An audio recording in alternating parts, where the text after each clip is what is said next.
are listening to A Scary State, and this week we're talking about Iowa. So, Lauren? Yes, Kenzie. Let's get scary. Let's do it. I had the creepiest thing happen to me when we were moving out. Okay, let me tell you. So it's like Saturday night. We had just finished moving everything, but we just had like the last minute stuff. We wanted to do some last minute cleaning. And it's like 9 o'clock, and Mom was like, let's just get it done. So I'm like, okay. So we're cleaning everything. I'm taking out the trash by myself at night. This is why I don't do this. So I have 3 trash bags. I go out to the dumpster, and our dumpster has like those wooden gates. Yeah, I don't like your dumpster. No. So it has wooden gates that open, and that's how the dump truck gets in to like get the trash, and you have to walk around it to throw it away. So I walk around, I see that it's kind of slightly open, so I go to push the little gate so I can throw stuff in, and I hear something move in the dumpster. Oh, no. And I was like, okay, trash just fell, like that's fine. So I throw my first bag in. And then I hear more noises, and I see like a mass start to emerge. So I take my other trash bag and I throw it in there at the mass. And then it pops out. It's a freaking raccoon. Oh my God. I have never screamed so loud. I scream, I book it, and I run up the street. And then I was like, oh my God, okay. That's like, you know, like in movies when like they're like, oh, I'm supposed to be scared right now. And like they hear the rustling and then it's like a bunny. Yes. So I'm like, okay, I have to throw the trash bag out because I had 3. I had one like that I dropped on the ground when I screamed. And so I was like, I have to throw it away. No, I'm not going to. No, I have to. So being good, 1 out. So I was like, okay, I'm going to go do it. So I walk back over to the trash can, and through the little slats of the wooden thing is the raccoon staring at me. And I was like, nope. And I booked it upstairs. Taking the steps like 2 at a time. I get inside, and I'm like, oh my God, that was the scariest moment of my life. And Not I was like, so cute when they're... she was like, what? So I told her. She was in hysterics. And she's like, sure she was. oh my God, to have been a fly on the wall. I was like, Donna, this was terrifying. It would have been hilarious. Oh my gosh. And then I saw my neighbor. So of course I told her, and she also was in hysterics. And I was like, the thing is, I screamed. Not a single person came out to check on me. No. And I was like, wow, some neighbors. I very much think that where we live, like the type of, especially because it's complexes and things like that. Yeah. No one goes. No. No one's going to do that. But oh my God, it was so scary. But it was so funny. And then I told Mom, she was like, well, at least, you know, out of like fight or flight, you choose to throw trash at it. I was so like, a little very fight, true. a little flight, a little bit of both. A little bit of both. Very nice. Very nice. Yes. Yeah, I'm mad at you. You forgot my birthday. In a dream. Yeah, but you were really mean.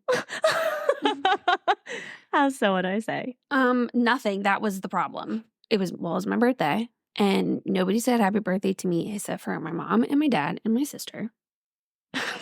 And I was really mad because it was like days. I was like, none of these bitches are saying anything. Like, not even like, oh shit, my bad. Nothing.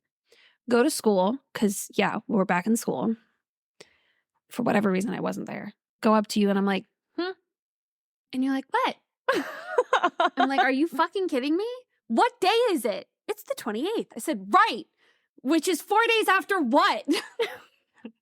Oh, well, I'm like, just don't even give me a fucking excuse. I can't believe out of everything that you could have ever done, you forgot my birthday of all days. I do want to say again, this was Mackenzie's dream. I was in so our upset. like 18, 19 years of friendship, never once have I forgot your birthday. I know, but so no one was like sympathetic towards my cause. And then I was at my dad's house, and my sister was getting back together with one of her ex-boyfriends, and I was like, no, it's me or him. And she chose him. Oh my God, this wasn't a dream. This was a nightmare. It was a fucking nightmare. And to make it even worse, I was trying to like angry slam doors and then lock them. But of course, because it's a dream, they don't slam. Right. And it locked from my side, but it didn't lock from the other. So people just kept fucking coming in. And so then I tried to like angry leave, but then my car was blocked in by the ex-boyfriend. And I was like, you gotta be fucking kidding me. And so how I found out Mackenzie had this dream was she messaged me this morning, and she goes, I'm mad at you. And I go out to my car to check something, and I was like, what? I called my mom. Oh my God. I was very upset. Mackenzie. Look, you don't understand. In these dreams, I feel them. Like, If I'm mad, I am mad. Like, I feel mad. I can imagine the anger and the sadness. If I cry, I feel like I've been actually physically crying. Sometimes I'm not sure if I actually cry or not. It's exhausting. Well, you should just be happy to know that in the 19 years we've been friends, I have not missed a single birthday. Well, it's okay. I test people on a regular basis. Oh my God. Teehee. Did I fail your test today? That made me laugh so hard. Mackenzie goes, "You forgot my birthday." And I was like, And then didn't even feel bad about it. I was like, "No, I didn't. It's November 25th. That's not her birthday. Her birthday's November 24th. And it just made me laugh when I said the text. Ha ha ha ha ha ha ha. I was chuckling to myself. Well, my sister felt bad. She says she would have given me a hug if she was there. Oh, I'm sure she would have. Mm-hmm. Okay, so remember how last episode, which I don't think you do, I told you how I wanted to tell you about that girl who went missing and like had an abduction? Okay. I'm going to go over it. Like abduction as an alien abduction? No, she was abducted. Like she was abducted by a human? Yes. Got it. Okay. No, I don't remember this conversation. Her name is Carly Russell. Okay. And I'm sorry if this is a little long. There's like a lot of important bits to it. Okay. I'm here for it. On July 13th, Mhm. so last month, Okay. a 25-year-old Alabama woman named Carly Russell was driving down Interstate 459 in a Birmingham suburb to her home in Hoover. So she's driving Okay. from Birmingham to Hoover. So on the side of the road, she sees a toddler in a diaper, all by himself, walking down the side of this interstate. So she did what any rational person would do. She immediately called 911. She told the dispatcher what the child looked like and that she was pulling over to the side of the interstate to keep an eye on him until emergency personnel could arrive. Sure. Great. According to cell phone data, she traveled about 600 yards in her car while on the phone with 911. So the pulling over, the driving to stop. I guess she's told to wait until help arrives. So she gets off the phone with 911 and she calls her brother's girlfriend. Other reports said her sister-in-law. So close family friend. Right. The girlfriend hears Russell ask the child, "Are you okay?" but doesn't hear anything from the child. Okay. Next thing the girlfriend hears is Russell's scream, then nothing, and then all that's left is the sound of the interstate behind her. Oh, the baby was a decoy. Police arrive shortly after, only 5 minutes after the initial 911 call, and they find her car running and personal belongings on the road, like her purse, her Apple Watch, and her wig, but there's no signs of Russell or the child she had called about. It was known that Carly had stopped at Target for some snack food type items before heading home, Okay. before she spotted the child, but those weren't found in her car. Hmm. Or in the surrounding area. Okay. And somehow it was also known that she had some work items with her, which she took when she was leaving work, which were a dark-colored bathrobe and a roll of toilet paper, also not found at the yes. scene. The things that I also bring home from work. Exactly, yes. And I was trying to think, what did you do for work? It must be, I was thinking like hospitality. That's what I was thinking. Something Has like to that. be. So this story like blew up. So Okay. we were talking about this at work. It was on the news. It was like everywhere, online, everywhere. I don't know how you didn't hear about it. So 49 hours go by and she's missing. Okay. Then at 10:45 p.m. that following Saturday, so July 15th, she arrived at her home on foot and knocked on the door. What? Yep. So obviously police come and they ask her what happened. Like, what the hell happened in these 49 hours that you've been missing? So she said that she saw the child walking, called 911, called her brother's girlfriend, got out of the car to check on the child. She said that at that moment, a man emerged from the woods, picked her up, and she screamed. That's the scream the girlfriend heard. She said that the man, quote, made her go over a fence and forced her into a car. She said that he had orange hair and a bald spot on the back of his head. The next thing she remembers is being in the trailer of an 18-wheeler. So while she's in this trailer, she heard both male and female voices and a baby crying. Oh my gosh. She said she was able to escape, but it was unsuccessful and she was recaptured this time, and then they also blindfolded her. She was led to a house and fed crackers. She said that while in the house and blindfolded, she was forced to take off her clothing. She believes her captors took pictures of her at this point, but she doesn't know because she was blindfolded. She then told police she didn't remember anything else until she was put back in the vehicle and was able to escape again. She said she ran through the woods until she came near her home. So she was seen walking down the road to her house at about the 10:45 time. Her family stood by her side 100%, talking about how she had to fight both physically and mentally for her life, how this was awful. But police were getting a little suspicious. Her story wasn't adding up. They were starting to wonder how a 3 to 4-year-old child with no shoes could have walked this far down an interstate without crying and without wandering into the road. Right. How did a 3 or 4-year-old know to walk down the side of the road? Yeah. Also, when she finally returned home, she had a small injury on her lip, was complaining of head pain, but was also carrying $100 in cash in one of her socks. She was immediately taken to the hospital to be looked at, later released, clean bill of health. So let's go over some weird things that happened leading up to her disappearance. Okay. So the police obviously started looking into everything, and one of the things they looked into were her internet searches. Uh-oh. So she disappeared on July 13th. Mm-hmm. 2 days before that, on July 11th, in the morning, like early morning, she searched, "Do you have to pay for an Amber Alert?" In the early morning hours of the How old is she? 25. Okay. In the early morning hours of the 13th, the day she was taken, she searched "how to take money from a register without being caught," Birmingham bus station, and a search for a one-way ticket from Birmingham to Nashville, departing July 13th. That afternoon, she did a search for the movie Taken. What the fuck? Also on her work computer, there were searches for Amber Alerts, one including if there was a maximum age for an Amber Alert. Huh. Police also had been trying to find this child that she said she saw. They said, quote, "The Hoover Police Department has not located any evidence of a toddler walking down the interstate, nor did we receive any additional calls about a toddler walking down the interstate, despite numerous vehicles passing through the area as depicted by the traffic camera surveillance video." Yeah. Then at a news briefing on Monday, July 24th, so Like a week later. a week ago, and a week ago, Oh, yeah. Hoover Police Chief Nick Durzis said that the department received a letter from Russell's attorney. Uh-oh. The letter said that she was never taken and that her report of seeing a child on the side of the highway was false. She made it all up on her own, but apologizes to the community, searchers, police, and her family for her mistake. What? Uh-huh. She faked her entire kidnapping. Why? Literally no one knows. No one knows. So she eventually turned herself in and has been charged with making false reports, both to law enforcement officers and falsely reporting an incident, both of which are misdemeanors. Where'd she go for 48 hours? No one knows. She won't say. Yeah, because she looks fucking stupid. Like, no one has any idea where she was for the 49 hours. She won't tell anyone. She's not doing interviews anymore. Maybe her attorney knows, but no one else knows. So she was released on bail after being picked up and like turning herself in. Both of the charges, though, have a maximum sentence of up to a year in jail and a fine of $6,000, which is all that they can do for the specific crimes that she's being charged with, unfortunately. So at this time, the time of our recording, August 3rd, it's still unknown what her motives were, like we just said. Like, no one has any idea. She doesn't have any idea. Well, she does, but no one knows. Her family won't say anything. Her friends won't say anything. Attorney's obviously not saying anything. Do you think her family knew? I don't think so, because my friend was telling me about the story before she was found, and the husband and all the family was like, "Please look out for her. This is where she is. Like, we haven't seen her in this long. Like, she's been missing for however many hours. Please keep us in her, like, you know, like really honestly scared of what was happening." Sure. So Eric Guster, a former criminal defense lawyer, made a very good point. So it's a really sad but true point. So he said, quote, "It's going to be much more difficult for African-American women to be believed, and it may actually decrease the number of actual reports of things because people are already afraid that they won't be believed." Because according to a 2021 FBI data, quote, "Black people make up 31% of missing person reports, but only 14% of the U.S. population. Jesus. White people, meanwhile, make up 54% of missing person reports, but 56% of the U.S. population." So drastic.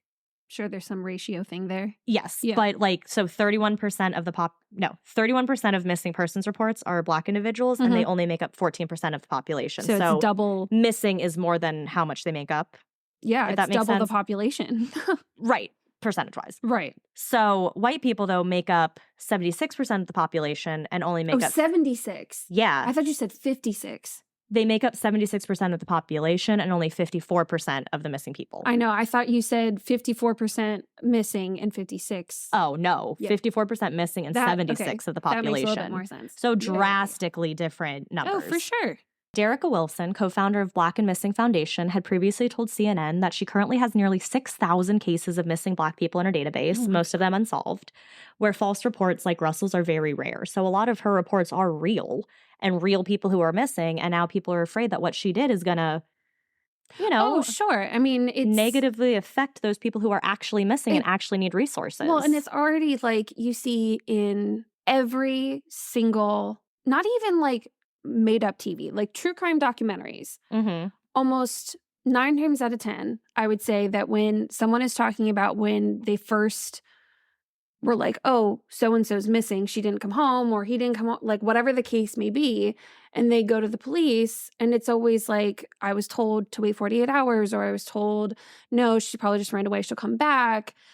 And it certainly doesn't help if they're known to have run away. Mm-hmm.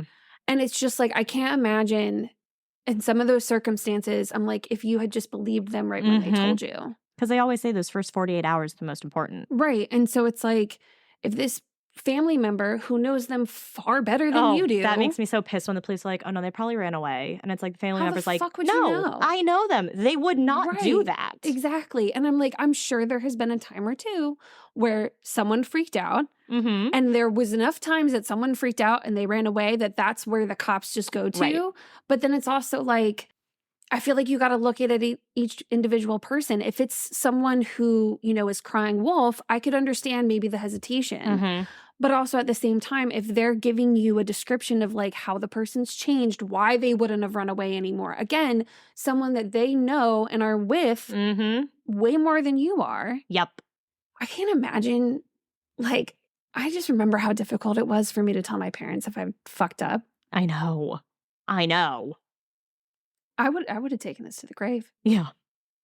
I would have been like, that's my story. I'm sticking to it.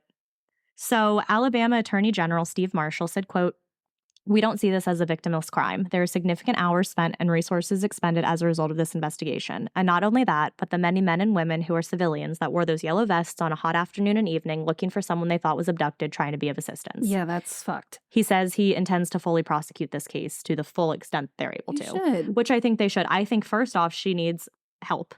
Yeah, clearly there is some psychological reason going on because you don't just wake up one day and be like, I'm going to pretend to be kidnapped. Right. Like there was thought process. There's obviously some underlying reason why she thought that this was either one, a good idea, and two, that she would get away with it. What I think she did was in those 49 hours, she had a bathrobe, she had toilet paper, and she had snacks. I think she went to a hotel. Oh, yeah. Mm-hmm. I think she went to a hotel. So she could, and she left her Apple Watch very conveniently so it couldn't track her. She left her phone so she couldn't be tracked. Even camping. Yeah, just something. But I think she went somewhere and stayed somewhere. And then after 49 hours was like, all right, you think I'll she go back now. watched the news to see what they were saying? See, that's why I think she was in a hotel. So that she had access to the TV. But I don't know if you could get a hotel without an ID. Well, because I was going to say, if she got a hotel, then that means that she would have had to pay for it. And you would she had cash. Oh, yeah, she did have that cash in her sock. Mm-hmm. I mean, this might not be a question that you know, but have they checked bank statements? I don't know. Because if she withdrew cash. I didn't do a full deep dive into the case because I didn't want it to be a full episode. True. So I just read a couple articles to try to get the whole story together. But I don't know. I am sure they're still investigating this. They're still looking into it. So I'm sure they're going to figure all that out. Bro. It's so bad. Look, I like to be the center of attention as much as the next person, but shit. Yeah. But yes, that was Carly Russell. Wow, starting us off strong, aren't you? Oh, I know. And now you get to hear my voice some more with the state facts. Get her done. So in Iowa, there are more hogs than people. Yeah. The American Gothic house and the American Gothic painting is in Eldon. You know the American Gothic with the guy holding the pitchfork and his wife next to him? Yeah, that house is in Iowa. Oh, that's cool. Yeah. They're the ice cream capital of the world. Nice, I love ice cream. We can stop by there on our road trip that we're going to do. Sure. Sure. They also have the highest literacy rate in the country. I saw that. Isn't that interesting? They were the third state to legalize same-sex marriage. Love it. Iowa is home to, okay, I helped you out here a little bit.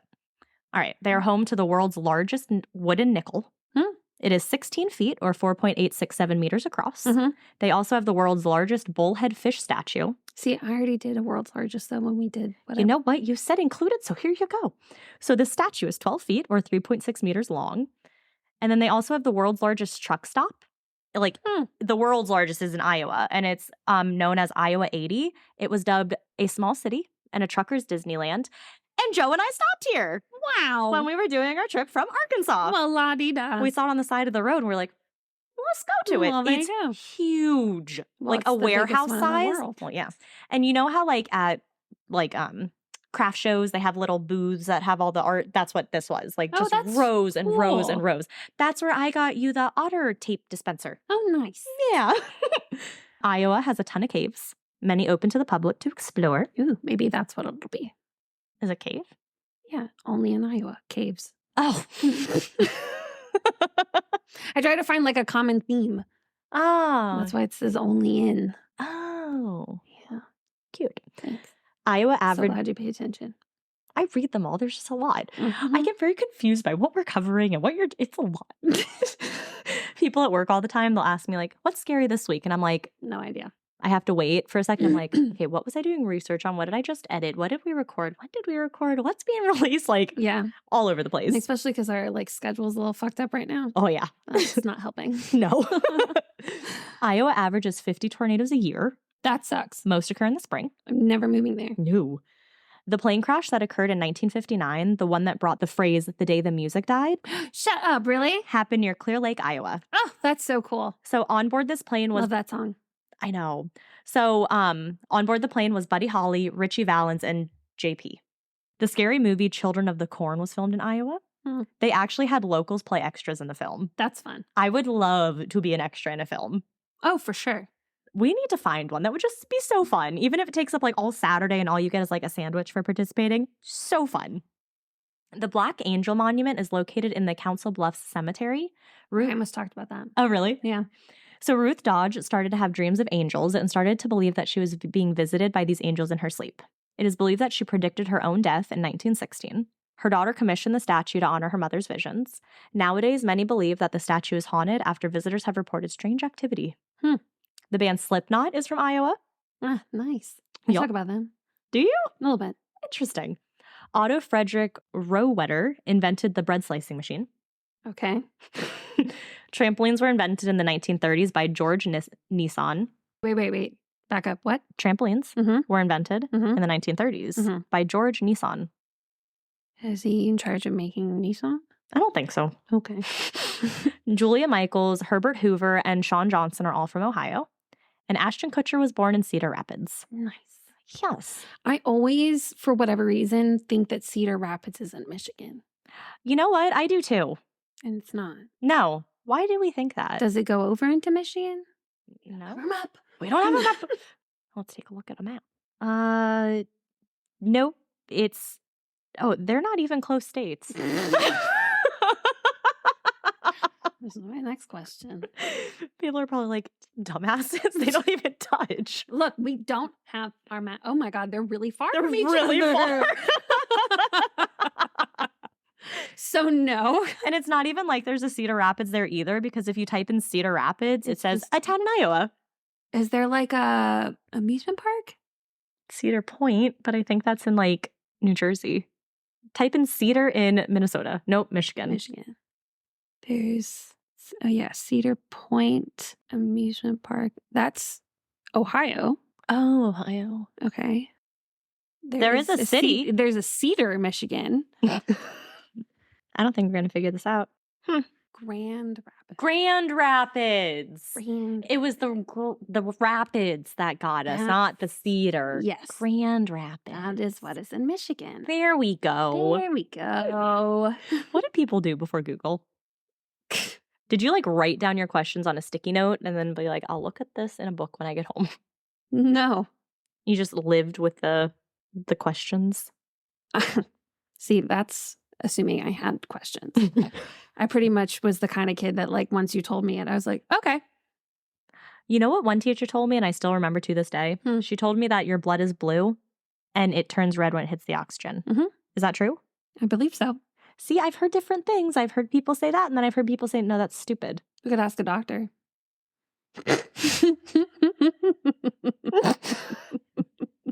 We should have shirts too that say like, not a scientist, not a doctor. Right. It's truly, honestly, it's a divided topic. I Mhm. have asked a fair share of people, I and have it too. is like 50-50 at this point. Yep. Which I'm like, no help. No. None at all. Mine is very much 50-50 And I've asked as well. like nurses too. Mhm. And Well, I asked a physician. some say yes, some say no. Yeah. I asked a physician too. He was like, I well, shouldn't ask the lady doctor when I went in there. Ugh. Forgot. he said that he felt he was because he was still like studying and doing like experiments and stuff. But Mhm. he said that his other doctor friend who doesn't do that stuff, he was like, no, I don't think so. And I was like, interesting. And like I've had people say they're practitioners of science. So yes, that counts as a science. Interesting. Mm-hmm. We'll forever be divided. I guess so. So before we get too heated about that, Mackenzie, what's your topic? So the story I have for y'all today will be told with a little bit of a spin. Okay. I will explain more about what I did when I get there. But first, we're going to go over the history of, it might be Farrar, it might be Far. I've heard it both ways. I'm going to say Far just because that's so much easier. And don't come at us if it's wrong. No, you can come at the Milwaukee paranormal investigators because they said Far. So yeah, we do our research. Exactly. So Farrar Schoolhouse in Maxwell, Iowa, it is said to be one of the most haunted schools in the country. The most. One of the most. Of Didn't course. say the most. It did say one of. Okay. Yeah. Okay. Yeah. Might be the most like haunted elementary school. Who knows? Would you have taught at this school? Oh, no, because it closed. Okay. Say that a school you wanted to teach at, you like go, you visit, you love it. You have this great feeling about the school. And then you start, it's like your second day and people are like, have you heard the rumors? And you're like, no, what rumors? And they're like, this school is haunted. Well, then I would see my way out. No, because my ass would finish out the school year because I'm not that person, but I would not be happy. I'd be really mad at whoever the fuck told me. Why? Because I could have gone my whole life without knowing that I would have been a happy person. I would have been happy to be an ignorant, blissful teacher in a haunted school. Let me read you this one tweet. I'm sure you've seen it because you're on Twitter, so you probably saw this like 10 years ago. Not like as much as I used to be. The nice thing about my ADHD is that if my apartment is haunted, I will literally never notice it. Silly me, always leaving these cupboards and drawers open and the sink running at full blast, I say, as a frustrated ghost screams into the pillow in the corner. Yes. Yeah. Yeah. I also have the memory of like a gnat. So. Yes, I know. We talked about the girl missing last week. And you're like, what girl? Unless it's talked about like repetitively. Yeah. Like your birthday or something. Mm-hmm. All right, go on. So, the Farrar Schoolhouse opened its doors on April 1st, 1922. The school served students in grades K through 12, and hundreds were in attendance for the school's big opening. Some members of the community weren't very pleased with the new building because of its $100,000 price tag. Today, that would equate to $1,816,125. Wow. So the schoolhouse was going to be equipped with boiler heating, electric lights, and indoor bathroom facilities. Oh my goodness, state of the art. Right. Some people balked at the lavishness of the school. One person called it a, quote, monument to the arrogance and vanity of the school board. Oh my goodness. So, oh my gosh, money went towards education to provide children with adequate building to be in all fucking day. A comfortable building. Glad to see we've grown as a society. Oh, yeah. When was this? 1920s. Oh. Yeah. Well, we're in the 20s again, so. There you go. 20s just doesn't seem to be a good year for us. No. So the school transition. I was trying to explain to like Neil and Allie and Caitlin that some words, especially if I get excited, if I have to say them next to each other, I have trouble. And they're like what? And I said, anything that has like a W and an R right next to each other. Oh, yeah. Those are hard. Anyway. My new apartment faces a big road, and so there are some noises. Yeah. So we apologize. Anyway, so the school transitioned into an elementary school, but due to the decreased population of the area, the school closed its doors in 2002, 80 years after it first opened. The school sat abandoned for 5 years until Jim and Nancy Oliver purchased the school building in 2006. It wasn't long after they moved in that they began experiencing paranormal activity. Ooh. The couple would hear voices, see shadow people, and orbs. One time, Nancy started to lose her balance while walking up the stairs when a hand touched her shoulder to help her regain her balance. Oh. Nancy turned to think who she assumed was her husband that had helped her, only to find that no one was there. See, while that is creepy, that is also very sweet. Yeah. Or she has seen a small boy going down the stairway to the gym with, and it said with 1 foot on each step, but I was like, so walking down the stairs normally? Right. I was like confused as to why that extra part was in there, but I put it in there anyway. The couple decided to invite an internationally known psychic, Jacqueline Carpenter, to conduct the first paranormal investigation in 2007. She confirmed what the Olivers already knew, that the school was bustling with spiritual activity. When Mrs. Carpenter pulled up, she immediately told Nancy that a young girl in the building wanted to talk to her. Nancy told a reporter, quote, "I thought it sounded fun." Cute. These people are so wholesome. We love them. We love the Olivers. Okay. Miss Carpenter continued through the building into the boys' bathroom with an EVP, which is an electronic voice phenomenon, and heard from a woman. As the psychic concluded her visit to the Farrar School, and they didn't spend too much time on that specific one. Okay. The psychic concluded her visit to the Farrar School, and soon she and Nancy sparked a friendship. Miss Carpenter was the one who suggested to Nancy to start a Facebook page about the school, telling Kylie Wellendorf of the Ames Tribune, quote, "We got on Facebook, and that's where all the people are that are interested in this kind of thing, and we just slowly built it up." Nancy said that without Carpenter's encouragement, Nancy and her husband would have never thought it would be a location people would want to visit. Since then, the school has become a major hotspot for paranormal investigation groups and enthusiasts.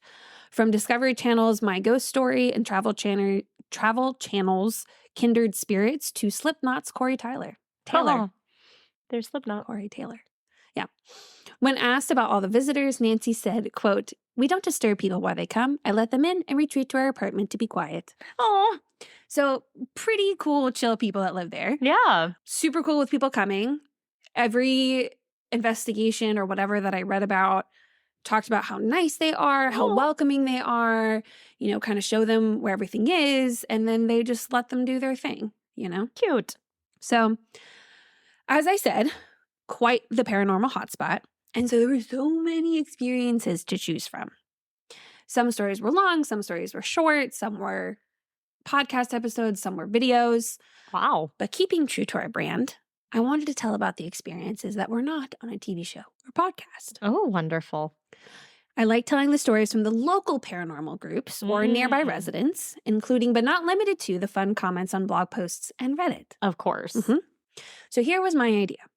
So I didn't want this to be one of those stories where I'm just retelling a bunch of other people's stories, because that's boring. And there wasn't a ton on the history. Like what I told you was what there is. Right. That's it.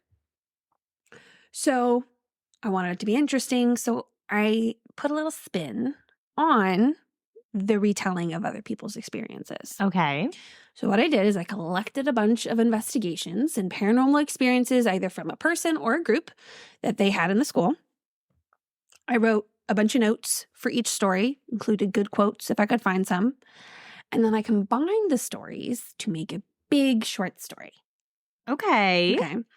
So I wanted to try to tell this like an actual ghost story that you would hear if you're sitting around a campfire at a sleepover. So it's like spooky. Okay. I use their words, their experiences, but I've kind of rephrased some things. Any quotes from characters were actually said by these people, either in the video or whatever. Okay. So here's some of the things that I changed. Some of the names, but honestly, now that I think about it, I actually didn't really change any of the names. I was thinking because I was going to use some from like Reddit and I needed to have it had like a username. So I was going to have to give them a name. Right. Or I just, whatever their thing was, I just used. Added a little bit of some story elements. Of course. Make a story like spooky. And I kind of grouped a bunch of different things and put them all together. And so what you'll see is that we're going to go through different rooms. Okay. And like, that's how we're going to talk about it. So yeah. All right. I'm ready for this adventure. So all the original stories are included on our sources page, which is in our show notes. Yes, they're all up to date now. So if it's an individual person, I told their story by themselves, but it's going to sound like it's this really big group that's all together. But they're not necessarily all together. Okay. Hopefully you like it. So like any good teacher, I'm going to provide you some background knowledge to support your understandings of my story. So here's the basic layout of the school. It's 4 floors. Oh, that's a big school. Yeah.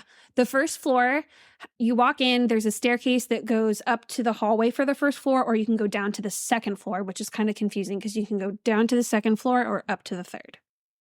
Yeah. Do you remember those books, Wayside, or not Wayside? Yep. The Weird School? I have a whole set of those in my classroom library. Loved those, but this is what that sounds like. Yes, I can understand. So on the first floor is where the Olivers live. There's the kitchen, you have the school office, which is also the guest room, janitor's office, and then there are sets of staircases on either end of the school, like in the hallway. Okay. So if you go down to the second floor, there's a room called Mrs. Martin's room, which apparently has a lot of activity. To the left of that, there is what they call the EMF room. And then across the hall is what they call the breathing room. Ew.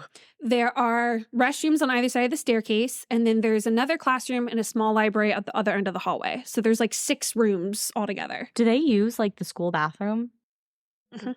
That would like freak me out in the middle of the night. Mhm. Yeah. Yeah. Yeah. I don't even like sometimes going by myself, just like I'll be at work and one of the automatic toilets will flush Oh and I'm my like the God. only one in there. It freaks me out. Oh, for sure. Like, For I know they're sure. super sensitive, so it could just be whatever, Right. but it freaks But it's me still out. freaky, yeah. And I'm in a building with like thousands of other people. Right. So then there's also the stairs leading back up to the first floor or down to the bottom floor. Okay. So the third floor, so going up from the first floor. Okay? Yes. I know. This, though, the third floor you have to access from the side staircases. There's no big main staircase that goes up there. And this is where the auditorium is, and there's a stage. To the left of that is a classroom that's called the SAD room. There's some smaller classrooms across the hall, 2 restrooms, and then a larger classroom with a small one next to it that was apparently the original library. Okay. And so think of it like a rectangle. Mm-hmm. Okay. So you have 3, usually 3-ish or 2 big, and then 3 on the other side. Okay. And then maybe a restroom. Okay. And you know how there's the staircases on the side? Mhm. So one of those staircases on the 3rd floor, it goes up versus the other one, you can just go down. Okay. And it leads straight up into the principal's office. There's like a staircase Oh. that leads into that, which is That's kind of fun. Yeah, a little like ominous though. Yeah. Like go to the principal. You yeah. just look up the stairs. Usually the principal's office is in the front office. Right. So it's, I don't know. I was like, I don't know how I feel about that. It's like in Harry Potter when you have to take the spiral rotating staircase up to Dumbledore's office. I saw the best tweet where it was like, I feel like Twitter's like Hogwarts when it was run by Umbridge right now. Yeah. And if we go by the description of Umbridge in the books and the person Yeah, who's running right. it fits very well. So at the top of the staircase is the principal's office. And Mm-hmm. then that's it. Then if you go all the way to the bottom floor. So to the second floor. No, below the second floor. Oh my God. Yeah. There's 4 floors. You have the bottom floor, floor 2, floor 1, floor 3. Yeah, I know. I thought the principal's office was on the 4th floor. There is no 4th floor. It's just staircase leading up to this like office. Oh. Yeah, So yeah, that yeah. doesn't count as a floor. No. Oh. Okay. See, that's where my Sorry. confusion Yes. was coming from. It's all okay. that's all on the 3rd floor. Okay. Yeah. Mhm. Okay. I gotcha. Yeah. It's like a loft. Right. Yeah. I was just going to say it's like my loft, which wasn't technically a floor. Right, exactly. Okay. So if you go all the way down to the bottom, that's the gym. Okay. And from what it looks like, the whole bottom floor is the gym. Oh. On the left side of the gym is the boiler room, and on the other side is like more restrooms, coach's office, all that kind of good Okay. stuff. Okay. We have the layout. We have the layout.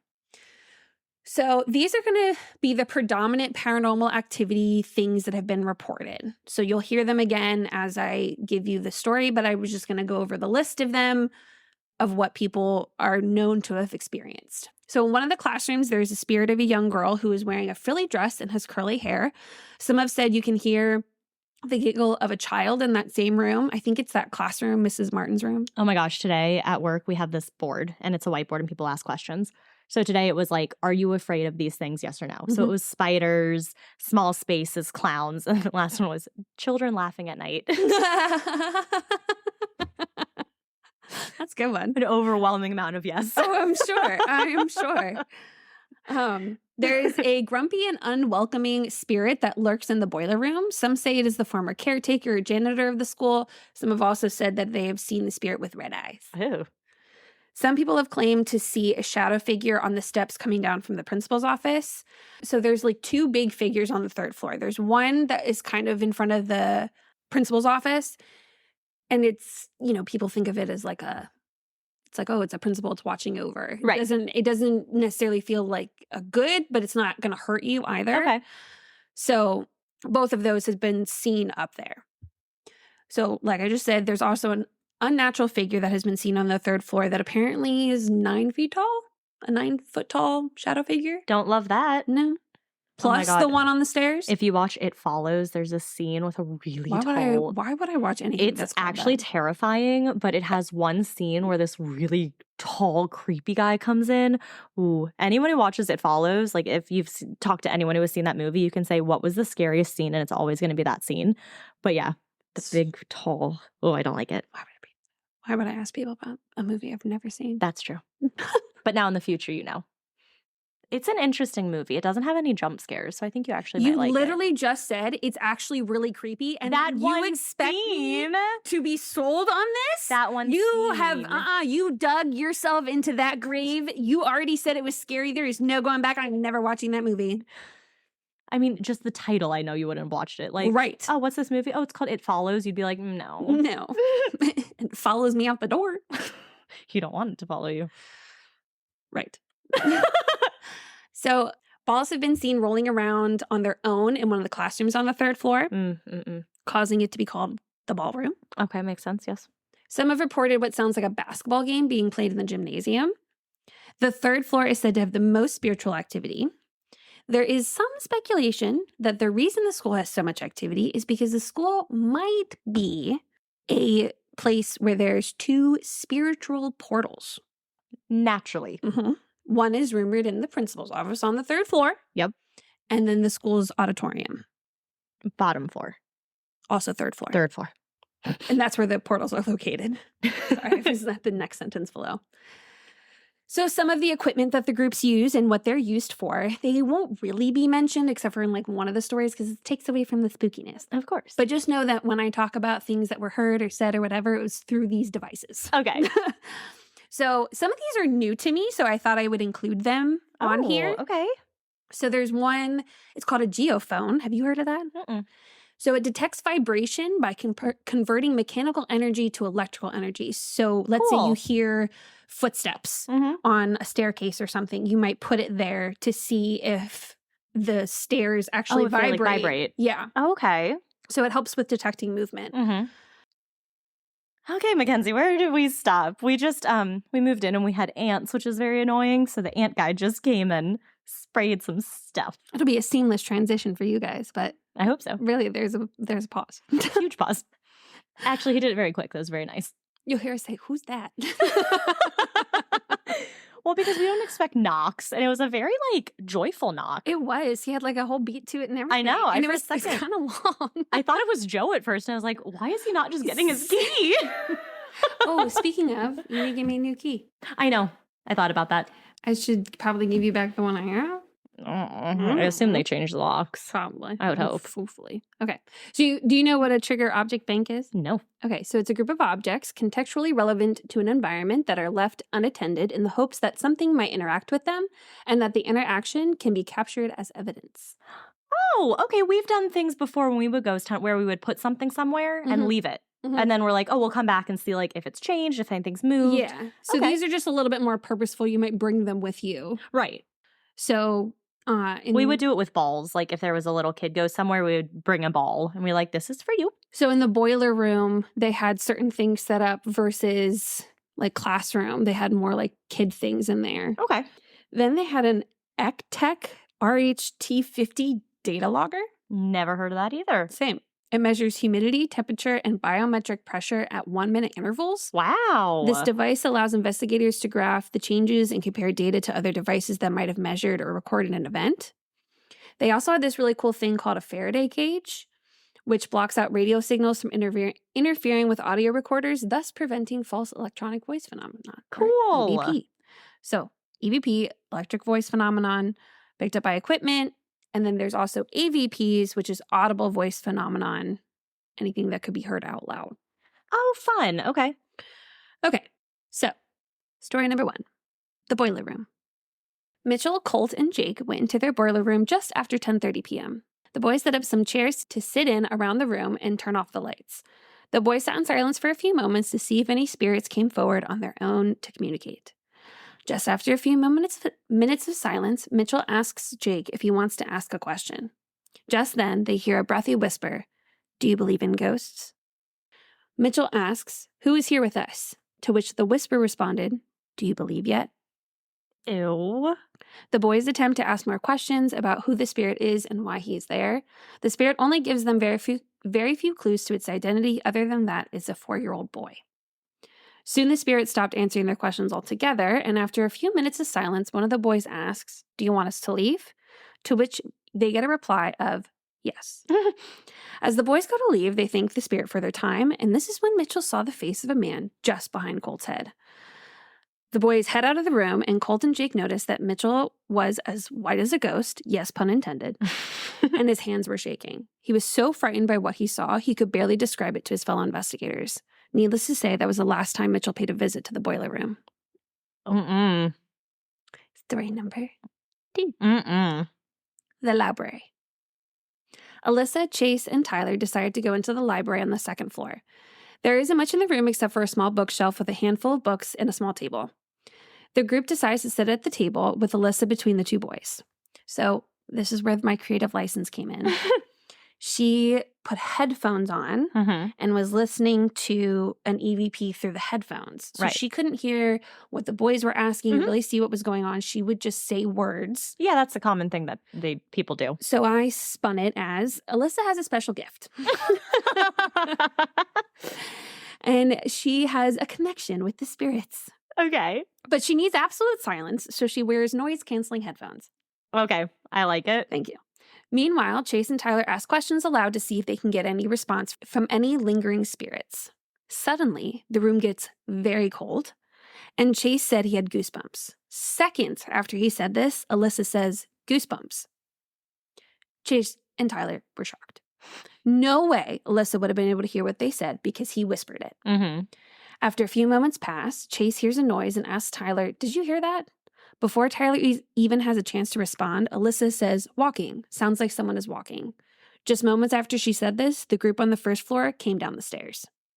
The 2 boys were baffled. How could Alyssa possibly know what Chase asked? He whispered the question, and Alyssa wouldn't have been able to see the group coming down the stairs. And also she has her canceling headphones on. It seemed like the spirit communicated the answer through Alyssa. Number 3. The gym. Gavin had heard all the stories about Farrar Elementary School. One that was particularly intriguing to him was about a group of investigators who decided to stay the night in the school, which you can do, by the way. There is a spot on the 1st floor that is right above the gym, and this was where the group decided to sleep. Was it the guest room of the people? No, okay, so this was kind of confusing because I wasn't sure, on the blueprints, it literally says over the gym or above the gym. And I was like, oh, is it like a window? Like a little overhang window that you can see down into the gym from the 1st floor. Right. Or is it just a weird open space? Right. So I wasn't really sure if it's a room, if it's a little overlook, but I know the gym is right below it. Okay. So it must be some sort of overlook because the gym is below the 2nd floor. Right. So it was hard to tell because it was all paper. Right. So I'm not, so we're just going to be like, they slept on the 1st floor above the gym. At some point in the night, the group was woken up by what sounded like a basketball game. They were the only ones in the building at the time. The group decided to go down to the gym to investigate the sound. As they got closer to the gym, the sounds grew louder. They pushed open the doors to the gym. The noise stopped. Gavin decided he wanted to see for himself if he could hear the supposed basketball game. Gavin brought his EVP box to communicate with any spirits that may be in the gymnasium. Almost instantly, what sounded like a basketball game was coming through the box. Gavin could hear things like slam dunks, announcers, the band, and even the squeaking of players' shoes. Oh my gosh. As Gavin looked around him, he saw nothing, just an empty gym, the only sound coming from the box. The saddest part, there wasn't even any cheering. Oh. Maybe it was practice. Right. Yeah, that makes better. So story 4, the principal's office. Dun dun. Jackie knew about the dark spirit that lurks around the principal's office. Being true to her craft, she needed to see for herself how dark the spirit actually was.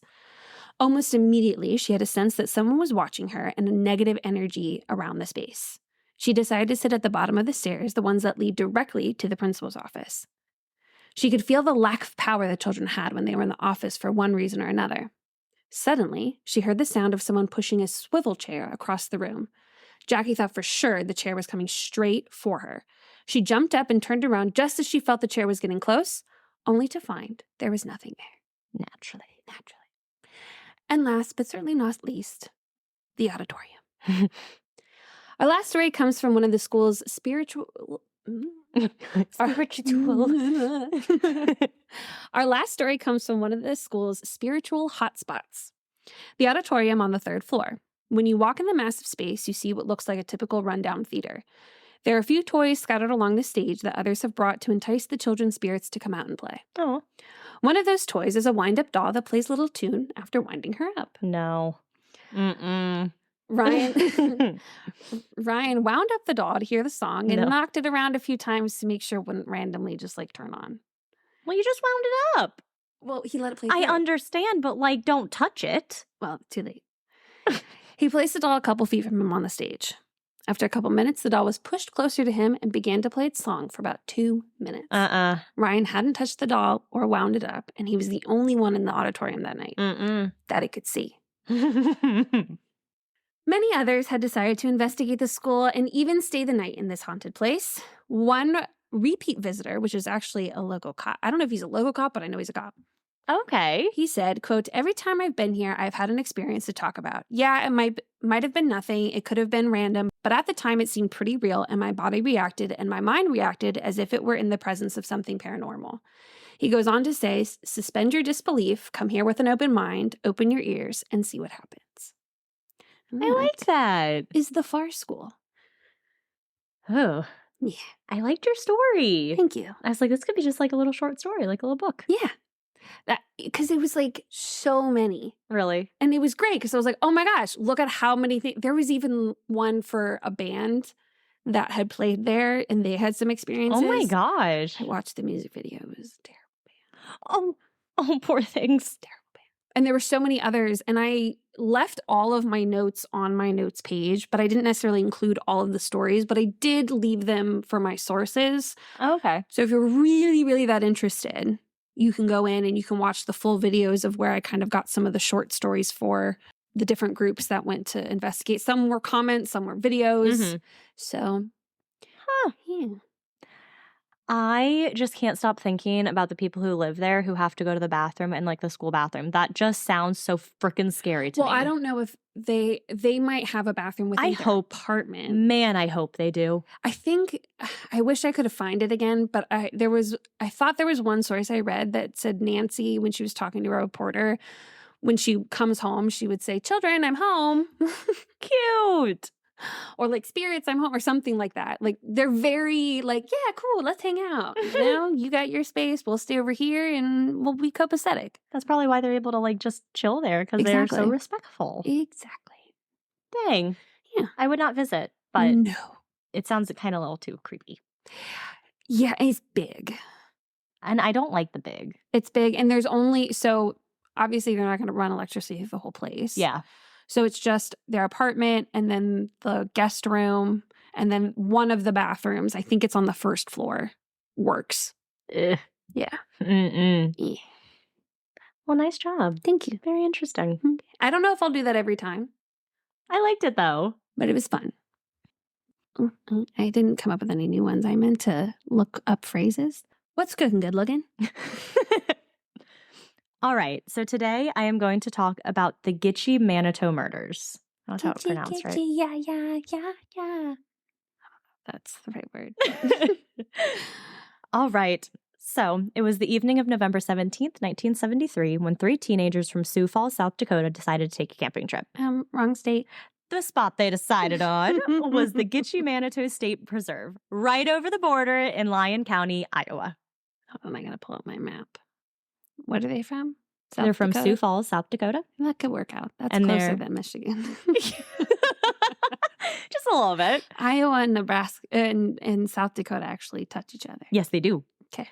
Yeah, so they just had a quick little jaunt over the border. Got it. The Gitchie Manitou State Preserve offers camping, fishing, hiking, hunting, all the things you can do in nature.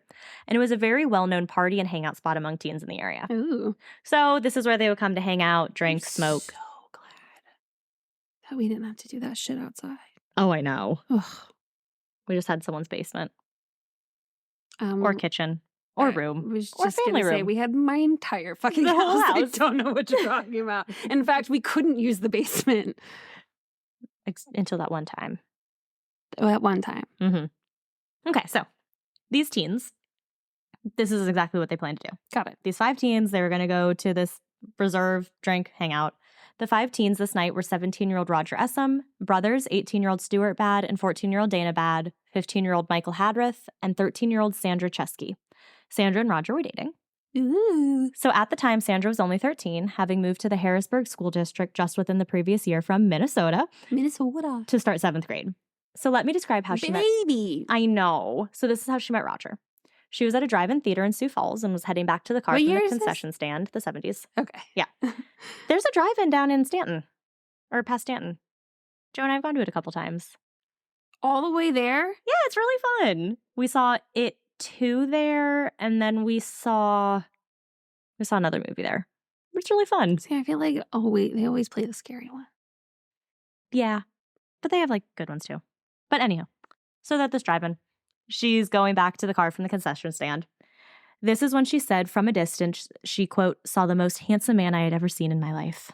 And she's 13? Yeah. Okay. Roger noticed her too, because as they were about to pass each other, he stopped and the two started talking. Eventually, he asked for her number and she gave it to him. They started dating shortly after God, that. I wish it was that easy. I know. And had already been on a few dates at this point. And their age difference didn't really matter to her. Oh, I'm sorry. Wait, how old is he? He's 17.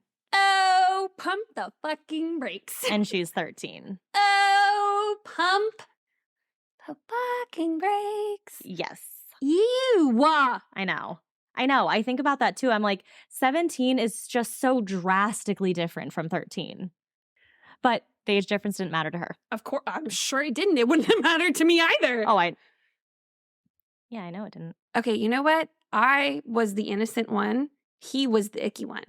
We can all agree that he was the one who was older, should have known better, and was icky. So that's what this is. He's 17, she's 13. Right. But we like him.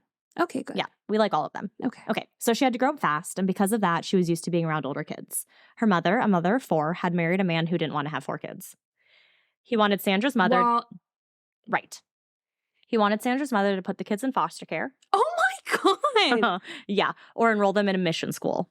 So that reminds me of one of my mom's ex-boyfriends. I don't know if you could keep this in. If she'll listen to it, maybe she'll be mad. But I didn't like him. Mom knows I didn't like him, so it's not a secret. And I was sick, and Mom had to stay home with me. Yeah, as she would, because she's a mom, and her daughter is sick. And he goes, well, can't you just come over for a couple hours anyway? Yeah. It makes me so mad. But it's also like, you knew that before you married her. Right. Did you continue? So many questions. And your mom thankfully didn't choose him over you, but I hate when parents choose like the new boyfriend over the kids. No. Well, okay, so this is how we want to deal with the kids. Okay. Okay, so Sandra spent a lot of time in foster homes and at a school known as Marty Mission.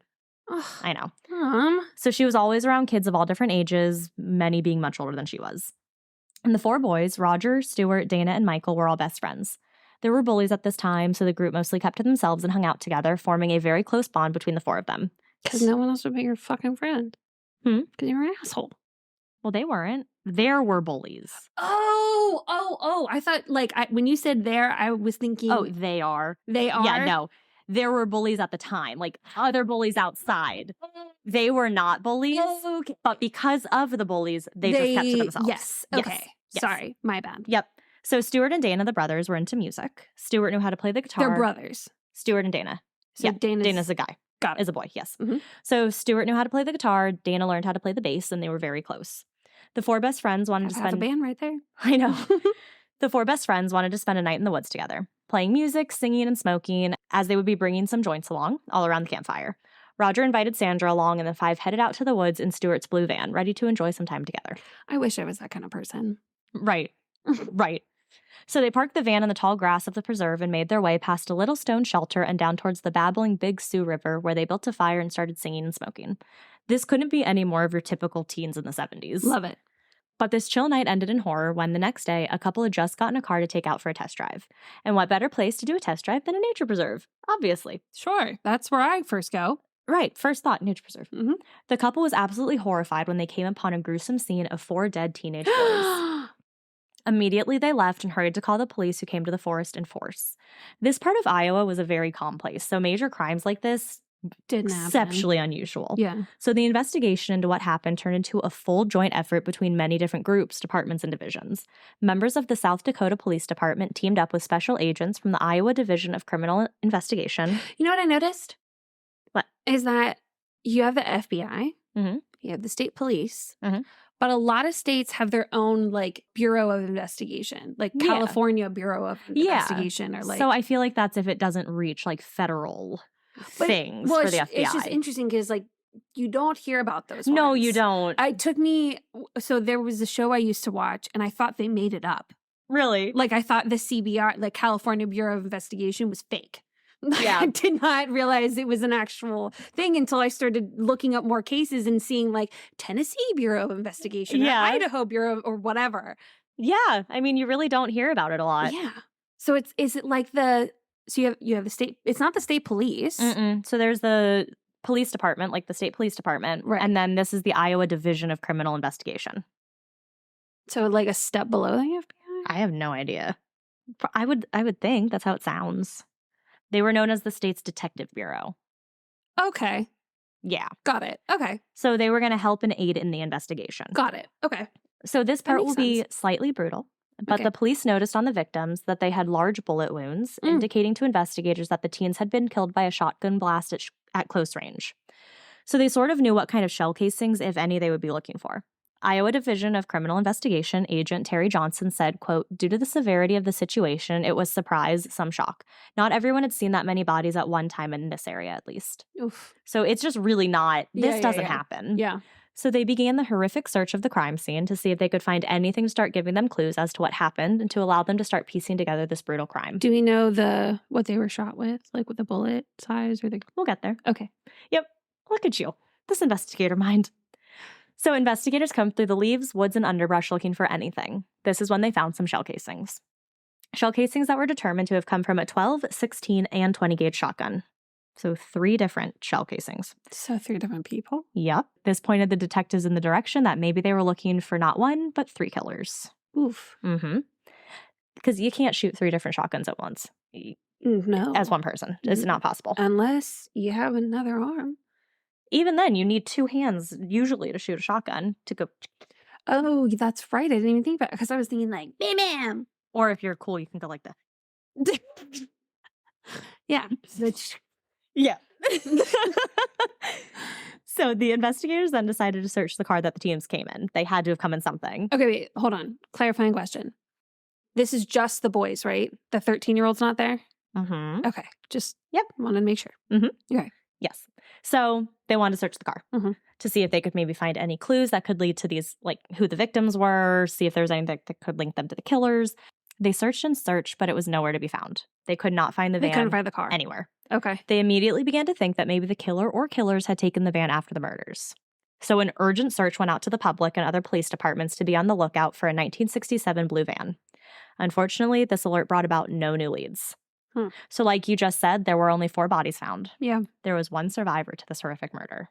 Oh, so she was there. 13-year-old Sandra Chesky. See, that's what I was wondering. I couldn't remember if you had said she had been there, but then when you said 4, I was like, oh, maybe it was like a boys' trip. I'll get to it. Okay. Yeah, so she was there that night. Suspicious. So Sandra was immediately taken into custody, like protective custody, Okay. where she detailed the awful events to authorities. She said that the 5 of them had been singing and enjoying their time together by the fire when they started to hear twigs snapping in the woods around their campsite. She believes this happened about 10 p.m. Roger Essam, being one of the oldest and being the one with a girlfriend, decided to get up and step away from the campsite to kind of check and see what was going on. It didn't sound like animals at this point, so he yelled out, "Who the hell are you? What are you doing here?" In reply, the group heard a gunshot ring out and Essam fell to the ground. More gunshots immediately followed, and Stuart Badd and Michael Hadrith were hit as well. They were injured, but they were still alive. Everyone dropped to the floor, where Stuart was yelling out, "I've been shot. It hurts. It hurts." Aww. This is when 3 men emerged from the woods holding guns. They told the 2 teens hiding in the trees to come out and kicked at the feet of those on the ground, telling them to stop playing dead. They had been shot, but they hadn't been killed.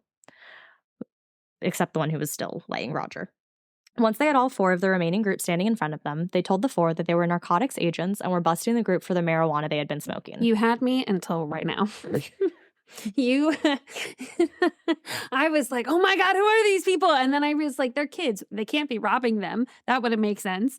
Well, it was 3 men came out of the woods. Right. And Right. I was thinking robbing. Oh. Wouldn't it? No, you Yep. lost me now. Yep. I'm gone. Narcotics agents. Mm. Busting the group for the marijuana they were smoking. Sure. They also told the group that their friend who was lying on the ground not moving would be fine. He had only been shot by a tranquilizer gun. So that's why he was knocked, because it was tranquilizer.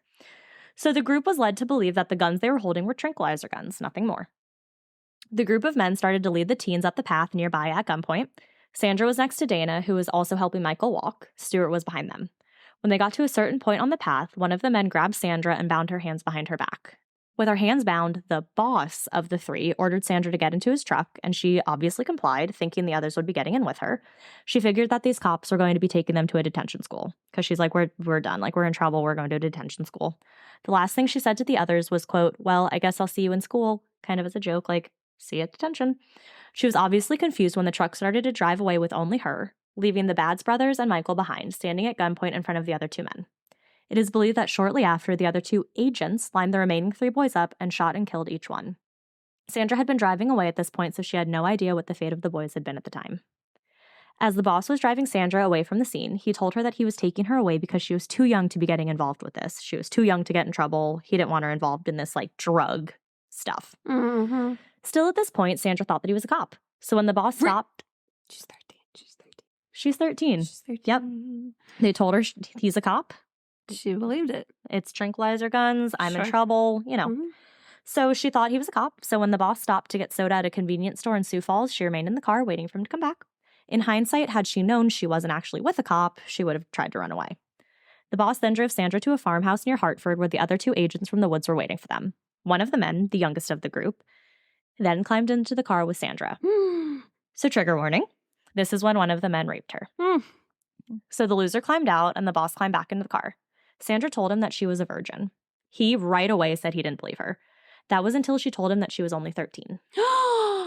I guess he wasn't expecting that because he was actually shocked and said to Sandra, I'll do what I can to get you out of this. Oh my God. Now, at this point, the 3 men are talking and the 2 men told the boss that it was time to get rid of the girl. She knew too much, she saw too much, and if they let her go and she went to the police, she would be able to identify them because she had seen them. The boss said he would take care of it. He threw her back into the truck and started driving. But instead of bringing her to a location to kill her, like the other 2 thought he was doing, he drove her home. So at this point, she's back at home with her mom. Yeah. He all of a sudden had a fucking change of heart. Mm-hmm. But as she was being dropped off, the boss told her that if she told anyone what had just happened, the police, her parents, anyone, they would come back and kill her. Mm-hmm. When Sandra walked into the home, she went into her room and crawled into bed. She stayed up all night worrying about her friends, wondering when she would be seeing them and if they were all in trouble for the weed. The next morning, Sandra tried to call the SM's phone around 8 in the morning, wanting to see if Roger was home yet and kind of get filled in on everything that happened the night before after she left. She was told he wasn't home yet, which was concerning, so she and a friend hitchhiked to Sioux Falls from her home near T. She called the SM's again from here. She finally got through to one of Roger's brothers, who told her to stay where she was. He was coming to get her. Sandra immediately knew something wasn't right and that something bad had happened. When Roger's brother finally arrived, he told Sandra about what had happened to her friends, that her friends, including her boyfriend, had been found dead in the woods that morning. She was obviously overcome with grief, but this is when she started to kind of put the pieces together that these men weren't cops. They had done this, they had killed the kids. Yeah. But this realization came with fear. She knew she had to go to the police and authorities and tell them what happened, but the threat from the boss hung over her head. Oh, I'm sure. That if she told anyone, she would be killed. And now she knew he was capable of that. Right. But she overcame that fear and went straight to the police and told them everything that had happened the night before. And she was a huge help. She retold her story with all the details she could remember multiple times to multiple different authorities. She was able to give descriptions of these men in their car. She poured over mugshots of potential suspects. Her descriptions were able to help police drop sketches of the 3 killers as well. She even started driving around town with the police in an effort to find the farmhouse where she had been taken. Flyers, including the sketches of these men, were immediately distributed to the public, but unfortunately, again, turned up no leads. And so this part's really awful. So after telling her tale and everything that had occurred, she started to realize that a lot of people, mainly the police, were having a hard time believing her. I was just wondering about that. They kept asking, why was she spared? Yeah. Why did only one man assault her and not all 3? Yeah. Was she somehow involved? But Terry Johnson, our retired agent from the Iowa Bureau of Criminal Investigation, believes Sandra. even just slightly, and had a theory for why he believed she had been spared. He said that after the killings took place, the boss was alone with Sandra in the car. Johnson believes this is when he started to see Sandra as a person, not just someone standing in the woods, not just a victim. She had remained calm in the truck and the two had talked. He just couldn't bring himself to kill her, which is why he dropped her off at home instead. But even with all of this information, sketches, and even a survivor, authorities and investigators were starting to get discouraged that they wouldn't find any leads, like nothing to move this case along. And Sandra said that the times were hard after the killings. She obviously lost her boyfriend and her friends. But people started to speculate that she had been spared because she was in on the murders. Like you kind of were suspicious at the beginning, which it sounds very suspicious. She was shunned by her Harrisburg classmates, ultimately leading to her dropping out of school a few months after the murders. Yeah. She did have the love and support of the Bad and Essen families, though, and she had her mother. But her mother was always out working to support the family. And the piece of shit that her mom married never offered support. Of course not. So for years, she learned to walk with her head down. So finally, a break in the case came on November 29th when, during a ride-along with Sheriff Craig Vinson, Sandra spotted the farmhouse where she had been assaulted. She recognized it as the farm by a large red fuel tank that stood in the garage, a fuel tank she distinctly remembered seeing that night. And just as luck would have it, as they were driving by the house, a man drove by them, driving a truck that Sandra immediately noticed with a very familiar man behind the wheel. That's him. That's the boss, Sandra shouted. And this is just what they needed. The police arrested the man as well as the others who lived at the farmhouse and brought them in for a lineup.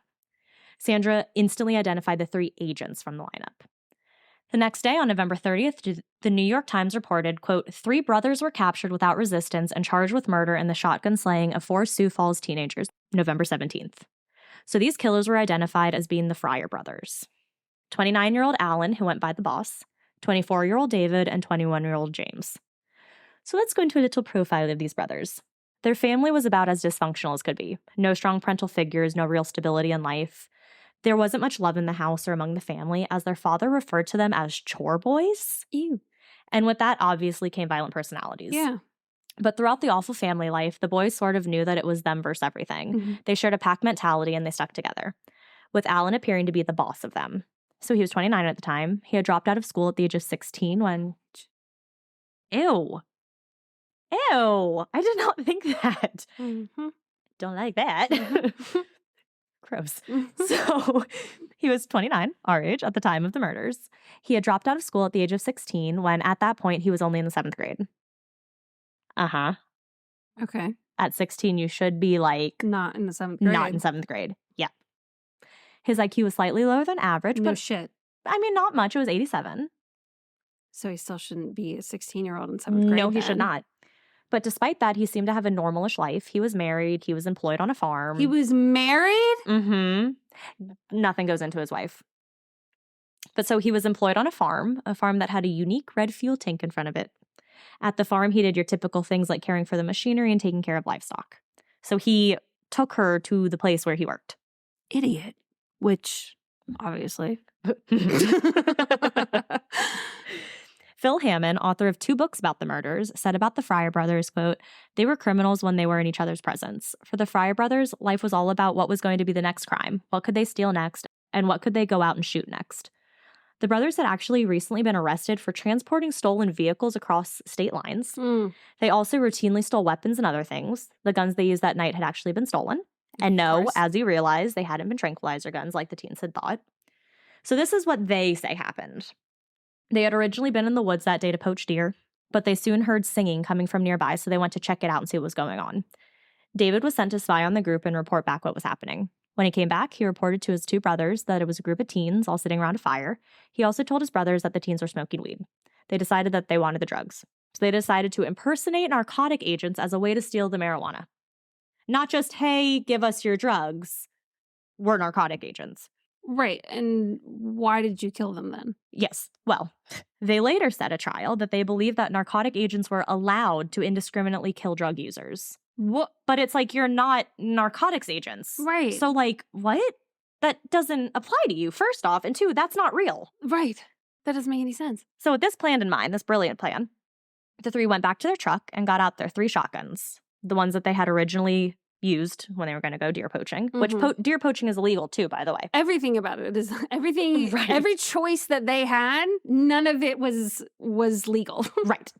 So the three brothers then positioned themselves on a ridge that overlooked the teens and their campsite. This is when Roger Essam came out into the woods to investigate the noises they were hearing and was shot and killed immediately, followed by Stewart being hit and falling over wounded. The other teens took cover in the trees at this point. But the brothers came down the ridge anyways and ordered the three teens to come out of the woods, all following pretty much exactly what Sandra had told the police. Michael Hadrith and Sandra Chesky came out from behind some trees and asked the friars who they thought they were. This is when Alan shot Michael in the arm while telling him that they were police officers. The two teens, Michael and Sandra, fell to the ground at that moment, but Alan forced them up. This is when he told them to stop playing dead. Alan and David Fryer then took the three teens, Michael, Sandra, and Dana Bad, to a trail a bit away from the fire. Sandra was tied up and put in the van. This is the van that belonged to Stewart. So this is the van that had driven the teens to the woods, and the van that Alan was driving when he drove away. Okay. Why they couldn't find the van when they went to investigate. Right. When the cops came. Right. Okay. This is when James and David shot and killed the remaining three teens with their shotguns. While in the van, Alan kept telling Sandra that he was the boss and that the other two would do whatever he told them to do. Again, they arrived at the farmhouse. I explained what happened here, and then he drove Sandra home. After their arrests, all three brothers tried passing the blame off to the others, trying to keep themselves safe. So instead of saying, I did it, it was like, oh no, that brother did it. That brother was like, oh, he did it. You know. So the Fryer brothers were all from Sioux Falls, but they waived extradition as the crimes happened in Iowa, so they were ordered to Rock Rapids, Iowa. David, the 24-year-old middle brother, was the first tried in February of 1974, 3 months after the murders. So it began with him entering a guilty plea to an open charge of murder. Mm-hmm. The trial then went on to the incident, the path of events that occurred that night, and he detailed everything again that happened. Then there was a degree of guilt hearing. So I'm not a lawyer. Mm-hmm. I didn't study law. All of my information is from my research. Mm-hmm. So if I'm wrong, I'm sorry. Mm-hmm. But everything that I'm going to tell you is how I perceived it without a lawyer brain. Okay. If I'm wrong, let me know in a nice way. Yeah. Don't be mean. Mm-hmm. So there's a degree of guilt hearing. This is when a defendant admits they are guilty of a murder. Okay. Right? This hearing is determined to what degree. So first, second, third. Oh, okay. Yes. David conceded that he had killed Stewart Bad with malice aforethought. What does that mean? Malice aforethought is the intention to kill or harm. Okay. So it's used to distinguish if it was an unlawful killing or a murder, which I would consider murder to be an unlawful killing, but I don't know. So this led the court to find that the killing was willful, deliberate, and premeditated. So first degree. Mm-hmm.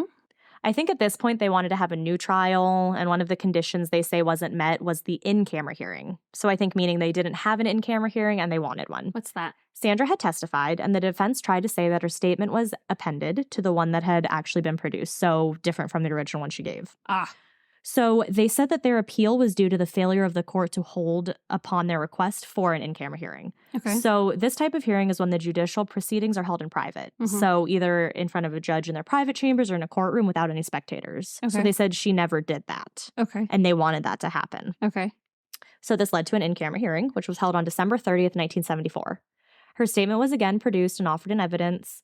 Same statement that she had originally produced at the degree of guilt hearing, not different from the original, like the defense was trying to say. Right. They then produced a ton of evidence and exhibits from Sandra to include handwritten corrections to a statement she made, a typed statement that was taken from an interview that took place on November 17th, 1973 at the Sioux Falls, South Dakota Police Department, a videotaped interview of Sandra at the scene of the crime 3 days after the murder, 2 more handwritten statements, which are believed to have been written before the first statement, the one used at the beginning of the degree of guilt hearing, but it's fine because it helped determine a timeline, so they were able to use all of these things. But so she gives all of this evidence, all of this information.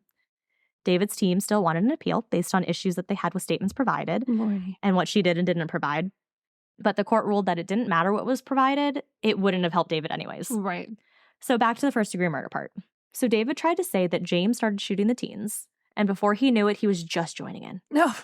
They argued that he had no time to formulate premeditation or deliberation between the time of them starting to leave the park and then his participation in the shooting, which they were trying to say, oh, there was no premeditation. This is because the brothers claimed that they got into the van, were leaving the park, turned around and shot the teens. So by the brothers turning back around to go back, he wasn't deliberately planning on shooting the teens, it was just kind of a spur of the moment type of thing. Well, the court said that the premeditation was the fact that he picked up the gun. The deliberation was using the gun in a deadly manner. The court said, finally, defendant points out no motive was ever established by the state. He somehow thinks the senselessness of the murders should in some way detract from from a showing of premeditation and deliberation. Murder is always senseless. It is absurd to suggest a motive is required in order to show premeditation and deliberation. Mic drop. Yes, court. So on February 12, 1974, David Farrar was found guilty on 3 charges of murder and 1 charge of manslaughter and was sentenced to life without the possibility of parole. Good. Alan, the 29-year-old boss, was tried 3 months after his brother in May. On either May 20th or August 13th, Very different. different reports, 1974, Alan was convicted of 4 counts of first-degree murder, so he received 4 life sentences. Okay. Sandra took the stand and also testified against him. God, on May 11th, bless their heart. I know, like that must have been so freaking hard. So hard. So on May 11th, 1983, Alan tried to file a petition for a writ of habeas corpus in the Southern District Court of Iowa. This is not used to determine guilt or innocence of a prisoner, but rather to test the legality of the prisoner's current detention. So to see if their current sentence is legal and fits their crime. Okay. The petition was denied. He then tried to appeal the denial, but the denial was confirmed. So, but in his appeals... Denial was denied. Right. They were like, no, like you're in jail because you killed people. Right. So in his appeals, he tried to say that the district court held evidence they used to convict him. Right? With this, the court was able to conclude that a jury would reasonably have reached the conclusion that Alan aided and abetted the deliberate and premeditated execution of the 4 teenagers. So they didn't need a court trial. He would have been found guilty regardless. Yeah. He also tried to say that he was entitled to a new trial because the prosecution suppressed material evidence favorable to him. They tried to say that Sandra's statement claiming that Alan didn't actually shoot Roger Essam, like that's what they were trying to say. But either way, Sandra's statement, quote, casts no doubt whatsoever on evidence that Farrar aided and abetted the murder of Essam and thus in no way materially affects the determination that Farrar is guilty of the first-degree murder of Essam. He tried to say that the court made a mistake in determining that the statement he made on November 17th, 1973 of his arrest was voluntary. So he's trying to say, like, I didn't voluntarily give a statement, so they can't use this statement against me. So he was arrested on November 29th after he had been identified by Sandra. He was read his rights, then taken to the Sioux Falls police station. When he arrived at 7 p.m., he was given a form that had his rights written down, and those rights were explained to him.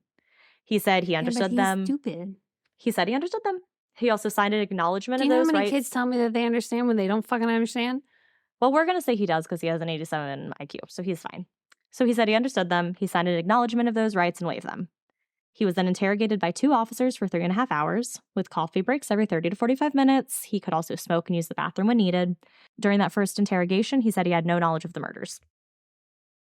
Yep. Cool. Then at 10:30 p.m., he was again advised of his rights, which he acknowledged again and again, signed a form that stated he wished to waive them. So after this, Alan did talk about what happened. He said that he was present during the shooting, but said that he didn't fire any shots himself. He also went back to where everything happened and showed the officers the route that he had traveled that night. So when they returned, they learned that David, who was also in custody, had given a statement that contradicted what Alan had said. Of course it did. An officer told Alan about this and told him what he thought happened that night, kind of gave him his story, which Alan agreed. He was read his rights again, acknowledged them again, gave another statement, which he read over again the next day and initialed, saying, like, yes, this is what happened. So he's trying to say that his statement was not made voluntarily and therefore could not be used. But it was. Right. So like I said, he had a lower than normal IQ. It's stupid. So what he was saying, he was actually saying, I have a lower than normal IQ. I was not taken... That's actually not that stupid. Right. I was not taken straight to the magistrate. He had an 8.5 hour interrogation, so his statement was not taken was taken involuntarily. The court said, nope, they could not conclude that his confession was involuntary.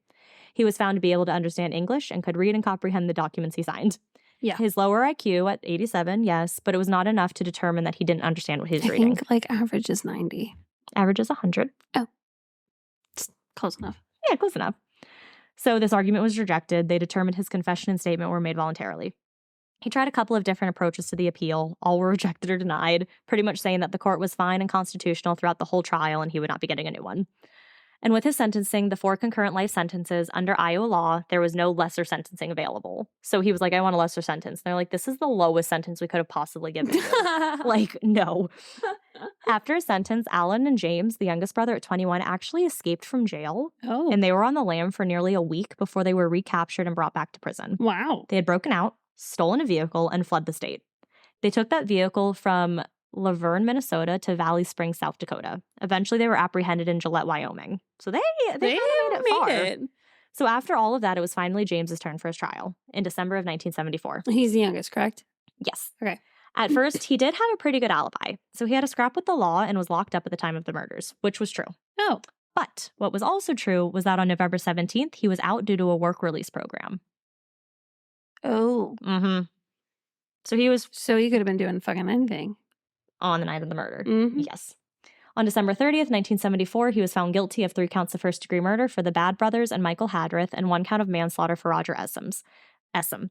He was sentenced to life in prison. I don't have any more information on him like I did the other brothers. Like the other 2, I read their court transcripts. This guy had nothing. Maybe he's like, well, they tried. I'm not even going to. Right. So Alan is currently serving his life sentence at the Iowa State Penitentiary in Fort Madison. And the other 2 brothers are serving their sentences at the Fort Dodge Correctional Facility in Fort Dodge. Damn, I'd be so mad if I was the brother that was separated. I mean, they're not going to be able to see each other anyways. It's not like they share a cell. No, I know, but like... Yeah. I mean, he was the boss. He was like the ringleader. Yeah, I guess it makes sense then. It was often speculated about what the brothers' motive actually was in killing the teens. Kevin Kunkel, a former law enforcement officer in Brookings and Minnehaha counties, Minnehaha, believes that the brothers were out pheasant hunting, but they didn't get any pheasants. So they went deer hunting, but they didn't get any deer. So they hunted, and the only thing they could find was the teens. The brothers had refused to participate in or give any interviews since they've been locked up, so the motive may forever remain a mystery. So a little about Sandra. Finally, in 2013, she decided to tell her story, to remind everyone that she and the boys were nothing more than victims that night. She said it felt right to finally start telling her story for the sake of her nieces and nephews, sons and grandchildren, to set her ghosts free. She still hails the other boys as being heroes that night. She said her friends walked around her the night they were being led down the trail, because if you remember, she was kind of in the middle of their group. She believes in a small way it was done to protect her. They remained calm, even though they had been shot. She believes it was so she too would remain calm and wouldn't try to make a run for it, and then end up being shot. She said about the boys that they, quote, were the nicest, most respectable kids, and we would have never done anything to bring this on. In 2018, she was reunited with former Lyon County Sheriff Craig Vinson, the one who drove her around town, and he was the one who actually showed her that he believed her. So this part made me really sad. So during their reunion at the time, 94-year-old Vinson said, "I never thought you were a bad girl, and I checked on you through the years to make sure you were doing all right. I'm sure you didn't know that." I know. It's so sweet. So she also went on to co-write a book about her experience titled Gitchie Girl, The Survivor's Inside Story of the Mass Murders That Shocked the Heartland. So Gitchie Girl came up to be her nickname from the kids at school in the neighborhood and like what people would call her. So she took it and kind of was like, you know what? The book talks about the events that night, includes interviews from those close to and involved in the case. She said the outpouring of support she got from the book after the book went out was amazing. Good. She would attend events and had girls coming up to her, hugging her and telling her that they were raped too and she was their hero. Oh. I cry. Oh my God. I know. That's why I was like, this part made me tear up. So I couldn't end this without talking about the boys. So I wanted to find more information on them, but they, like, who they were was just very limited. So what I found was Roger was one of 12 and was born and raised in Sioux Falls. 12? Was one of 12, yeah. Whew. He was interested in and took a class about small engines when in high school and eventually helped his older brother build a car. Oh, cool. He was remembered as being a very good mechanic. He was also very talented. He was a good artist as well as good musically, as he was skilled with his guitar. Stuart Bad and Dana Bad. There wasn't much on the brothers on their Find a Grave pages, but their headstones both read, "Budded on earth to bloom in heaven." They're both buried side by side. Michael Hadrith, there also wasn't much on his Find a Grave either, but Sandra remembers them as her friends and as her heroes. So that is the Gitchie Manitou murders. Ugh. I know. A lot of emotions. I know. And it's just so senseless. Like, you could easily go buy weed. And, like, I read something, too. The kids only had, like, $2. So they were going around saying, like, what weed can we buy with $2? So they got one teeny little joint, and that's what they split. Wow. Yeah. It's so sad. There were parts where I was like, oh my God, like hearing everything about Sandra was making me like all emotional. Ugh. Good for her for being able to tell that story 85 million times. I know. That wasn't easy. Oh, absolutely not. But I think she was like, you know, I don't want my kids to start reading about this stuff for my grandkids and like, you know, think that I did all this bad stuff. I didn't. Right. And, you know, she's like, I didn't deserve this. So I want them to know the actual story of what happened. Good. Yeah. Whew. That's a good one. Thanks. It was a doozy. It was a doozy. So it's good that we had a little haunting beforehand. All right. Well, follow us on everything. Yep. We're on TikTok. We're killing it on TikTok. Oh. I'm a cinematic genius. She is. Go check out her TikToks. I think they're really good. They're really impressive. Along with my really great skeleton comics. They're so funny. I think so too. They're so funny. So yeah, follow us on all the things, rate and review us. We've had some new followers, so hello to our new followers and our new friends and our new listeners, and hello. Welcome. Welcome. Hope you enjoy. Yeah. So stay scary. Stay safe.